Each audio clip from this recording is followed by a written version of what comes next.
In this video, we will start section 5.1 on exponential functions.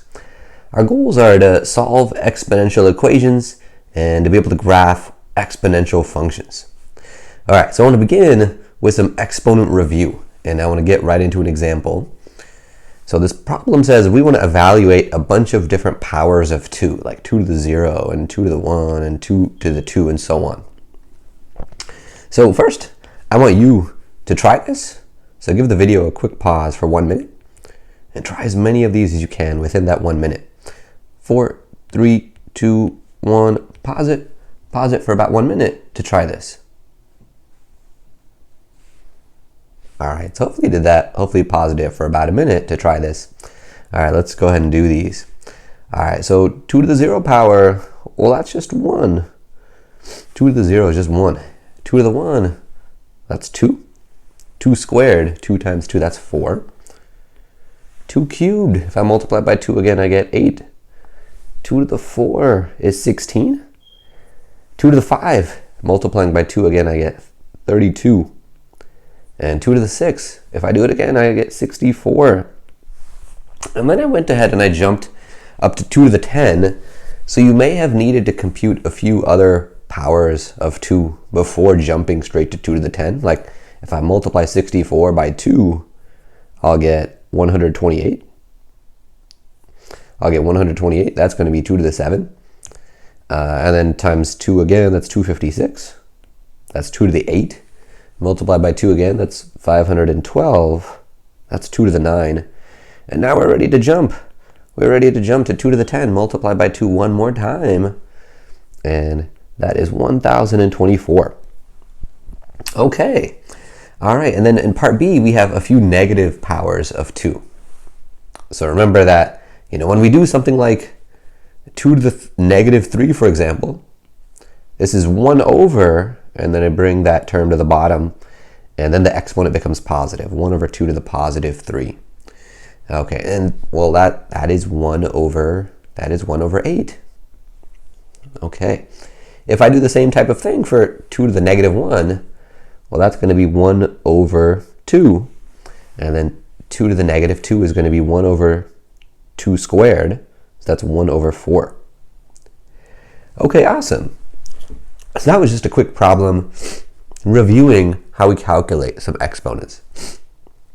All right, so what I want to focus this video on is solving some simple exponential equations. So these are going to be exponential equations that I can solve pretty quickly. All right, so part A says 2 to the x equals 1. So 2 to what power equals 1? Well, we just did that up here in part A. I know that exponent's got to be 0. Okay, and that's my answer. X is 0. All right, part B. Part B asks 2 to what power equals 1 over 32? Well, to get a fractional type thing like this, I need a negative exponent. And what was giving me a 32? That's if I did 2 to the 5. So here, x has got to be negative 5.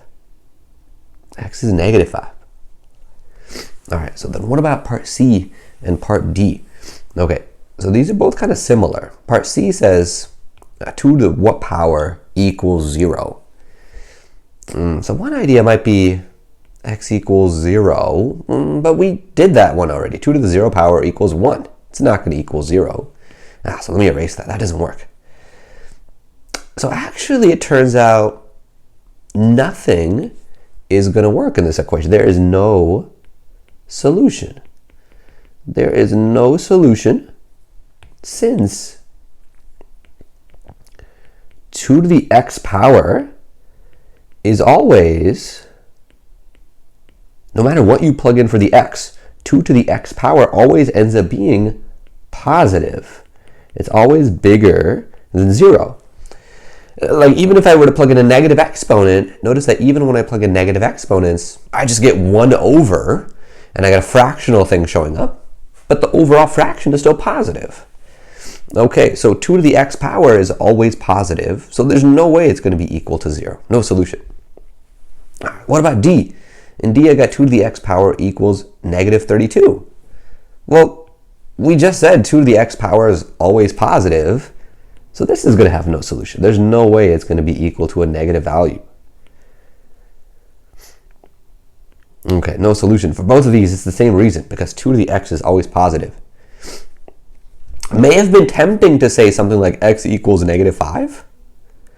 But if I plug in negative 5, I just get a fractional thing. I get 1 over 2 to the 5. That actually gives me 1 over 32 out. It wouldn't give me a negative number like I want here. Okay, all right, so those 4 equations were all pretty quick to solve. In part E, I want to do one that's not quite as quick. So we got 4 to the x power equals square root of, let me go to draw mode, square root of 1 over 8. Okay, so in this problem, it's different than the ones that we just did, because in all the ones we just did, like the two sides had the same base. The base of their exponent was the same. Like, for example, 1 over 32 was 2 to the negative 5. And on the other side, I had, well, also 2 to some power. So my idea is going to be to first, I'll try to get a common, I'm going to try to get a common base. I'm going to put that in a little circle. Okay, because if I look at the 4 and I look at the 8, do they have a common base? They're both powers of 2. Like 4 is 2 squared. Yeah, so on the left-hand side, I got 4 to the x power. That 2 squared is to the x power. On the other side, well, having a square root is the same thing as writing a 1/2 power. And, 1 over 8 is 2 to the negative 3. So now I've written both sides with a common base. All right, so now we can use an exponent property. Because if I have a power like this 2 to another power like that x, well, I multiply the powers. So I get 2 to the 2x on the left. Same thing happens on the right. Power to power means I multiply the powers. And I'll get 2 to the negative 3/2 if I do that. Okay, and now I want to note something. Because I have 2 to a power equals 2 to a power, the only way for that to happen is if these powers are the same. And that's what this note is trying to mention. So if you have a to the b power equals a to the c power, well, as long as that base is positive, so it's important that that base is positive and that it's not equal to 1, then those exponents, the b and the c, they have to be equal to each other. Okay, so I get to say that for my equation. These exponents have to be equal to each other. Okay, so that gives me 2x equals negative 3/2. And then finally, to isolate x, I divide the 2. And I get x is negative 3 over 4. And that is my answer. Okay, so when there isn't a common base in my exponential equation, I will try to get one. So let me just mention a quick fact about, these exponential equations. What does this word exponential really mean here when I say an exponential equation? So it means that I'm solving an equation and the variable is in the exponent. All of the equations that we've been looking at so far have that property, at least in this video, where that variable is in the exponent. That's what makes it an exponential equation. Okay, all right, so I want to wrap this video with one more example. This one says bound x between 2 consecutive integers. Okay, so for these examples, the x value that solves the equation isn't so nice. It's not going to be an integer. So what I'm going to try to do is find 2 consecutive integers. That means kind of back to back, like 6 and 7 or 11 and 12. 2 back to back or consecutive integers that the answer is going to be in between. Okay, so for part A, I want 2 to the x power to be 30. So if I think about this, well, if I do 2 to the 4, 2 to the 4 is 16. And that's too small. So let's try a bigger power of 2. What if I do 2 to the 5? 2 to the 5 we saw was 32. Okay, that's too big. All right, so that means this exponent, this x that I'm looking for, it's got to be something between 4 and 5. And that's what the problem wanted. It wanted to find two consecutive integers that x is in between. And for part A, it's 4 and 5. Okay, so we don't know exactly what x is. It's going to be 4 point something, but nonetheless, it's between 4 and 5. Maybe I could say it's a little bit closer to 5 because, having this 30, I want to get 30 out, and that's closer to the 32 than it is to 16. All right, let's look at B. So in B, I want 2 to the x to be equal to 1 over 60.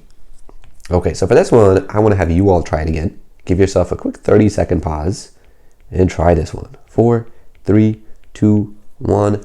Pause it for 30 seconds. See if you can bound this x between two consecutive integers. All right, so hopefully you did that. Hopefully paused it and tried that for about 30 seconds. So for this, I'm going to need some negative powers. If I do 2 to the negative 5, that's 1 over 2 to the 5. That's 1 over 32. Okay, and then I gotta make the denominator even bigger than that. Let's try 2 to the negative 6. That's 1 over 2 to the 6, which is 1 over 64. Okay, so those two fractions bound 1 over 60. One of them is bigger than it, one of them smaller than it. All right, so the x that I'm looking for is in between these two numbers. The smallest of these was the negative 6, and the bigger exponent was the negative 5. So x is between negative 6 and negative 5. So the comment that I want to end this video with is, well, how would I solve equations like this exactly? How would I get the exact answer? So it turns out if there is no common base, and there is no common base in this previous example, then to solve the equations, we are going to need logarithms, or I'll just write logs. And we'll see more of that in section 5.3.